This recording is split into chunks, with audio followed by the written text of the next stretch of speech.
एक गुरु और चेला घूमते घूमते एक नगर में पहुंचे। नगर का नाम पूछने पर एक आदमी ने कहा, अंधेरे नगरी अनबूझ राजा, टके सेर भाजी टके सेर खाजा। वे दोनों नगर में गए तो उन्हें मालूम हुआ कि वास्तव में वहाँ हर चीज़ टके सेर बिकती है। हलवाई से पूछा तो हलवाई ने कहा, टके सेर लड्डू टके सेर पेड़ा, टके सेर हलवा टके सेर पेठा।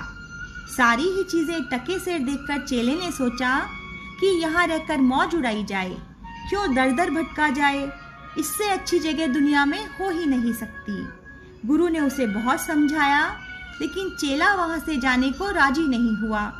तब गुरु यह कहकर चले गए कि मुसीबत पड़े तो याद कर लेना। इधर चेला माल खा खा कर मोटा होने लगा। एक दिन एक चरवाहे की भेड़ एक दीवार के गिरने से मर गई। उसने राजा के पास पुकार की। राजा ने मकान मालिक को तलब किया तो उसने कहा कि महाराज, कारीगर ने दीवार कमजोर बना दी, इसीलिए वह गिर पड़ी, इसमें मेरा क्या दोष है। जब कारीगर को बुलाया गया तो उसने कहा कि अन्नदाता मजदूर ने अधिक पानी डाल दिया, इससे दीवार कमजोर रह गई, कसूर उसी का है, मेरा नहीं। तब मजदूर को बुलाया गया तो उसने कहा कि पृथ्वीनाथ, शहर कोतवाल का प्रबंध ठीक नहीं है, इसी से बड़े बड़े जानवर मरते हैं। अब कोतवाल को याद किया गया तो उसने सारा दोष मंत्री के सिर मढ़ दिया। मंत्री कोई उचित उत्तर नहीं दे सका, इसीलिए राजा ने उसे फांसी पर लटकाने का हुक्म दे दिया।